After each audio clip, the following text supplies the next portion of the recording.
The light's kind of crazy, but there.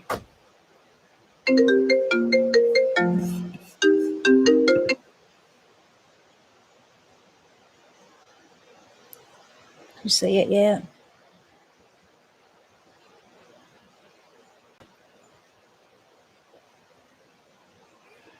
Hey, everybody. Hope you're doing good today on this Monday. I'm sitting outside today for this live, so it's a little bit different. I'm having Matt double check, make sure he can hear me and everything looks okay.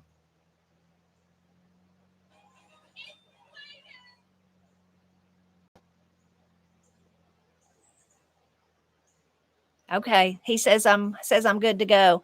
So I just wanted to go live for a few minutes. I'll explain why. I was going to update you about Granny, of course, and then also the last several weeks that I've been doing a live on Mondays just to tell you about Granny because she was in the hospital. It seemed like people really enjoyed it, and so I'm going to try this out. If people don't enjoy it, I won't do it anymore. But I thought it might be good every Monday just to talk for a few minutes about whatever's going on, tell you what me and Matt have going on, and hopefully you can share what you're going, what's going on at your house during the week. Also, I wanted to share for a long time, I've been kind of in my mind thinking about how wonderful you all are. I think about that a lot, but thinking about how wonderful the wisdom that you share with me. Sometimes it's wonderful stories from your past. Sometimes it's, things about gardening or cooking or things like that. And I've been dwelling on that and thinking, how could I share that? How could I? Of course, I could print them out and just read them to you. I could do that. I've thought of lots of different things. How do I highlight the ones that are really special? All of them are special, though. Especially the ones where you're just overflowing with kindness, telling us how nice we are. That always makes us feel good. Anyway, so I thought, well, people seem to have liked me just updating about Granny. Maybe I could do that and also update about whatever else that Matt and I have going on, um, whatever that week, what we're going to be doing. So I will start with Granny. She's continuing to do good. She's, still at home. If you didn't know that, Granny got to come home last week, still improving every day. It's going to take her a good while to get her strength back, and she lost a lot of weight to gain that weight back. So it's going to take her a little bit, but she's moving in the right direction and still so happy, happy to be home. And she's got several doctor's appointments this week. We had one last week and it went good. So I'm hopeful that the ones this week will too. So she's still doing good. And a lot of people have asked if they could hear from Granny. Hopefully, in the next several weeks, as she regains her strength and gets to feeling better, maybe we can do that, even if it's just for a few minutes and just to let you hear from her. Maybe she could tell you how she's doing or what crochet she's working on or something like that. She's not felt like crocheting yet, but again, I hope her strength will get to the point where she does. And she's already been planning her projects, though. She just in the last few weeks found out there's another great grandbaby on the way, other than Corey. Corey's due in June, but my niece is going to have another baby. So Granny's already planning what she will make for that little one, too. So she's already got plans in the works for sure.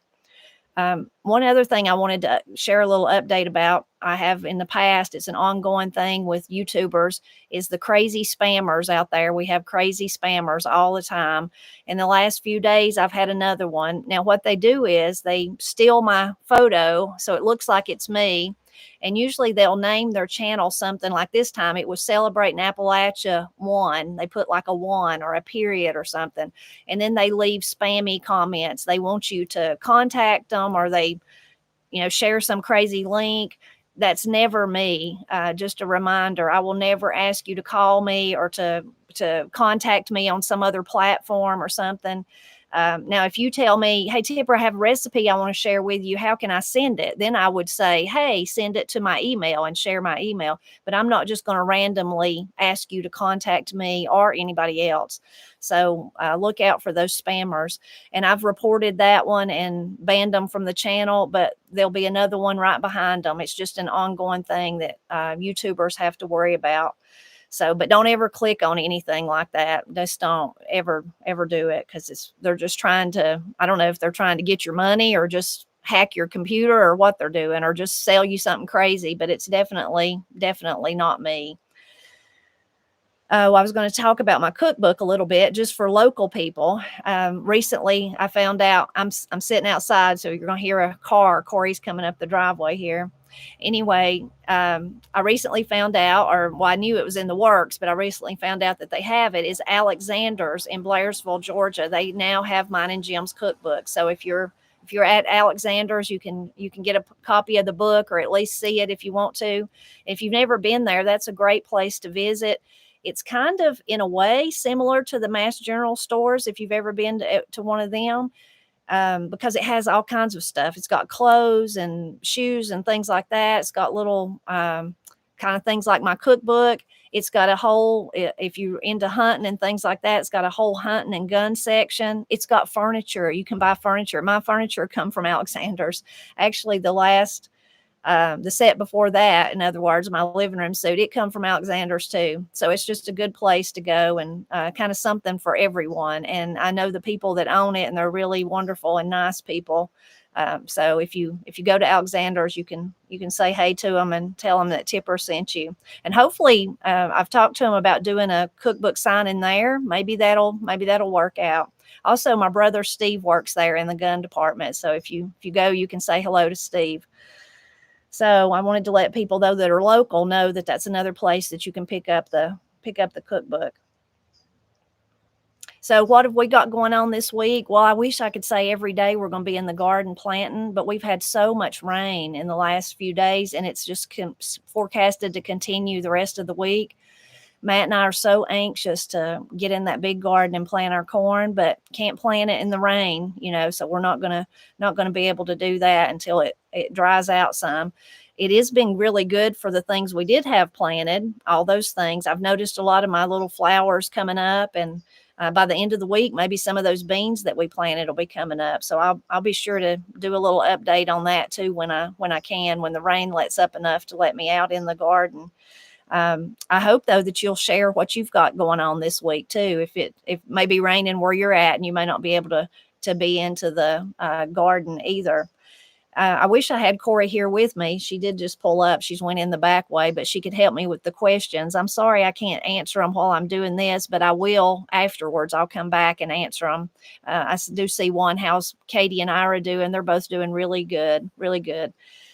And other things I've got going on this week is I would love to go to Satterfield's. I don't know if that'll happen. I could do that even though it is raining, I could do that because they have their greenhouses, so I'd be inside. I'd love to go over there and visit with Betty and Pat and maybe little Quincy and buy some flowers and things. And my peppers that I started inside didn't do very good, so maybe I'd pick up a few more peppers from them.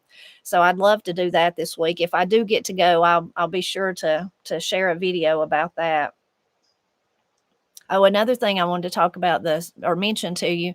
So many people have been asking me about seeds. A lot of times, if you're looking for like the rattlesnake beans or anything, just do like an internet search, rattlesnake beans or rattlesnake bean seeds or just rattlesnake beans, and lots of different little companies will pop up, and then you can figure out which one you want to, purchase them from. Oh, Brandy, thank you very much. Thank you.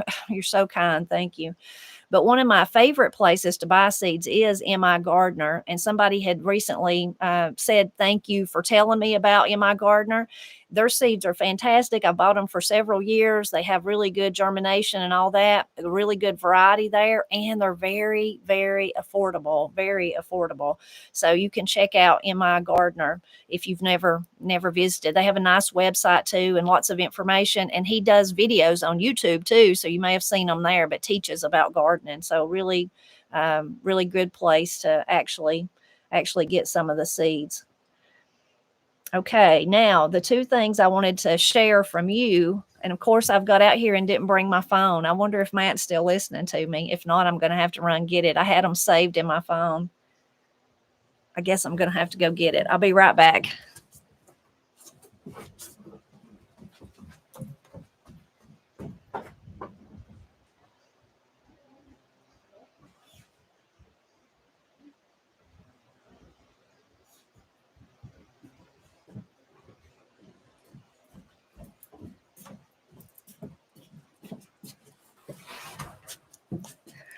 Okay, sorry, very, very sorry about that. I apologize.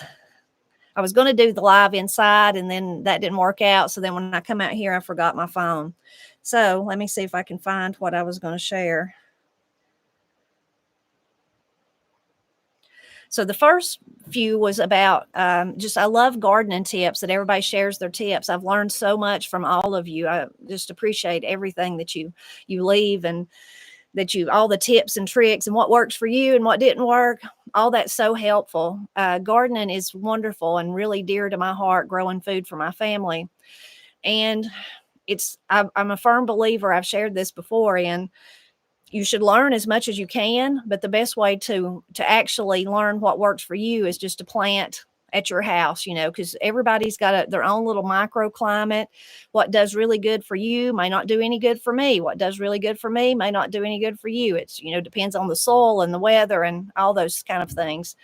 Anyway, so that's the best way, is just to try and see what works for you. But Corey's leaving now. But gaining all that knowledge means you can try stuff, that you didn't know about. So, that we've been fighting the squash bugs. And when I say squash bugs, a lot of people have talked about the squash borer that like goes into the stem and then gets inside there. That's not what we have. We have like they look like stink bugs is what they look like. And until they fly off, and then they don't. It's funny. I don't know exactly what the name of them is, but that's what we have. And they eat the leaves. They just decimate the leaves and just suck all the goodness out of the plant, but they don't actually bore into the squash stem, in other words, where it's coming out of the ground. They don't actually do that. So there's two different kinds of, well, there's probably more than that, but those are the two main things that people think of when they think about squash bugs. But mine is the kind that's actually eating the leaves. Anyway, we've been talking so much about the things that we're going to try. Thank you so much, Ray. Thank you very much. And the two things this year several things we've tried. I planted nasturtiums in with my cucumbers, and that's another weird thing. The squash bugs, they do bother our squash a little bit, but mostly they bother my cucumbers.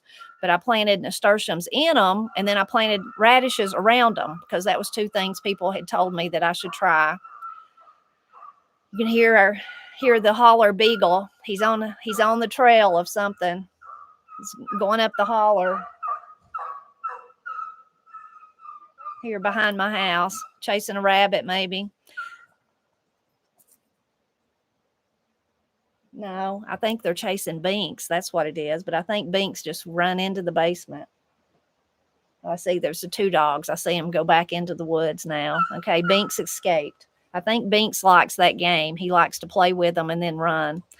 Anyway, the other thing I wanted to try was I saved some of our hot peppers, and I'm going to grind them up with some garlic, some dish soap, there's different little recipes, and spray that on the plants and see if that helps. So that was it. But anyway, I wanted to share some of the ones that had been left. I think it was yesterday. So this is from Estelle Call 8842. I enjoyed this series so much. I'm a quilter. Wait, that's wrong. I'm in the wrong one. Let me go back to the other one. I'm reading you the other ones I wanted to read, which I'm in the totally, no wonder I'm confused now. Now I'm in the right place. Okay. This is Camellia Albright. I think that's it. Camellia Albright. In regards to squash bugs, we are trying Dr. Earth's Golden Bloom liquid fertilizer. We watched a Deep South homestead video where it was the only difference they had added to their squash. He said it smells horrible and he has no proof, but he hasn't had trouble the 2 years he has applied it to the squash. Good luck. They are wicked little bugs. Well, they are. So if you want to try that, Dr. Earth's Golden Bloom liquid fertilizer. I've never even heard of that, but I'm going to look it up. I'm going to see. Oh, Tracy, thank you. Thank you so much. So then the other one, this was from Linda Kuhn. Throw your orange peels in water and soak them a day or two, then spray for bugs. Spray it on there. And that would be a really easy one to do. Now, Corey, I think on the Presley Girls channel, she has a video where she made like a cleaner with orange peels. I've been wanting to do that, but I've not. But Corey just loved it, said it worked so good. But I'm thinking you could use what she made, probably to spray. So thank you, Linda. That one sounds really, really easy. Now, this next one was from Michael I think it's Michael, 539. I may be saying it wrong.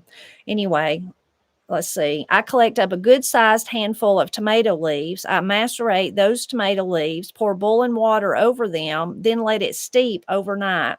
The next day, I strain the tomato leaves out and reserve the liquid. Add about half a cup of cool water and 8 to 10 drops of rosemary essential oil.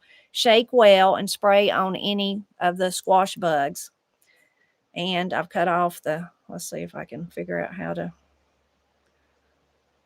this is, okay. Shake well and spray on any squash bugs and squash bug eggs. I've also sprayed, I don't know how you say that, Kaolin, kaolin, clay on any if the garden crops that might get bug predation. On any if the garden crops that might get bug predation. So anyway, two different ones there. Now that one's really interesting to me. I've never heard that because tomato leaves, if you grow tomatoes, they have that really strange scent, and if you sucker your tomatoes or your work in them, but then you've got the tar on your fingers by the time you get finished. So that's really interesting to me that you could use those as kind of as the bug um, repellent to get rid of the bugs. So I love that. I may try that one too. So those were the ones that jumped out at me that I wanted to share. And then my other thing I wanted to share, and then I'm going to let you go. I know y'all are all very busy.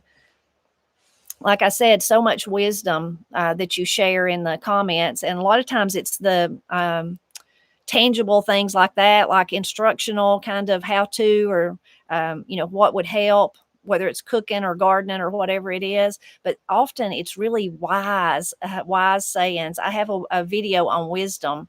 I'll put that after this finishes doing all it does. I'll put that in the description, and I'll even try to leave it in the comments there, but you can go back and watch it. But it's in that video, I'm sharing old wisdom filled sayings, like old sayings that maybe your mother or your grandmother or whoever used to say to you, what can't be cured must be endured, those kind of things, which I really love. But a lot of times y'all share things like that. So these were two I really loved and I wanted to share. This is from Kim B6893. She says, and this was talking about Granny and everything we've been going through, and then feeling behind in the garden because I'm feeling behind. You will get there. We're behind too because we take care of my 95-year-old dad, and it's just hard to focus. But we will get there. My husband says, this is the best part. My husband says, don't let perfect get in the way of good. And that has really stuck with me. I've thought, yes, it doesn't have to be perfect. I just have to do it. I envision in my head all these wonderful, perfect rows of vegetables and things. But even the sloppy ones and the ones that need to be weeded and the ones that are the rows that are not straight, they all produce food that feeds my family. So that's good. That's what I need to focus on. So I really loved that one. Oh, Gina, thank you so much. Thank you, Gina. Now, this other one, it was from Estelle Call 8842. Estelle Call 8842. And she left this comment on this, on one of my quilting. We just finished the quilting book. So on that last one, says, I enjoyed this series so much. I'm a quilter, so it was very interesting to me. I started quilting in my early 20s. I'm 70 now. I've always enjoyed creating with my hands, knit, crochet, making clothes, cross stitch, but I found my real love in quilting. When I was a little girl, this is the wisdom part. When I was a little girl and I'd get worried or upset about something, my grandmother would tell me, get out of your head and into your hands. She would get me doing something, and sure enough, I would forget whatever it was that I was worried about. That is so wise. And immediately when I read it, it reminded me of Miss Cindy years ago when I was going through a really rough patch of life, and I was just depressed and just having a hard time. And she knew it, and she'd call every day. She still lived in Black Mountain to check on me. And, she said, Tipper, what you need to do is you need to do something. You need to do something. I said, I don't want to do it. I don't want to do anything. And she said, I know that. But she said, I want you. And I was like, I don't have anything to do. Like it was, I don't remember if it was, if I was thinking I couldn't garden or if it was too early or what it was. But she said, go outside. Literally, if you have nothing else to do, go outside and dig a hole. And then once you've dug it, fill it back in. and then dig another hole and fill it back in. She said, you've got to just do something. You've got to move forward, you know. So it's the same thing as that wonderful grandmother was saying, get out of your head and get into your hands when you're having a hard time. Doing really does lighten your load. So anyway, I wanted to share that wisdom with you that come from you, and I really appreciate all your comments and all the wonderful way that you support us, of course. But I learned so much from you, so I'm really thankful for that. So I hope that you have a wonderful week ahead. I hope you'll leave in these comments. I'm gonna go back and read them all, and I hope that you'll tell me a little bit about what you've got going on. Is it raining like it is at my place? Is it raining? I don't know if you can tell. It's got really dark, so I know the rain's about to start again. And we really appreciate you. And I will be sharing videos this week, so be on the lookout for those. And me and Matt just are so excited about that big garden, but we're going to have to wait till it dries out. So we'll just be looking forward to that, and all in God's time, I know. Nita, thank you. Thank you so very much. Again, I hope y'all have a wonderful day and a wonderful week. And if you enjoyed this, I'll try to just start doing it every Monday. There won't be no set time. This morning, I thought I was going to do it like at 9 o'clock. And you can see when I finally got to do it, it's almost already dinner time. But if it's something that you like, we'll do a little short update, and I'll share some of your wisdom and give you a little update about what's going on around here. I love you all. Bye-bye.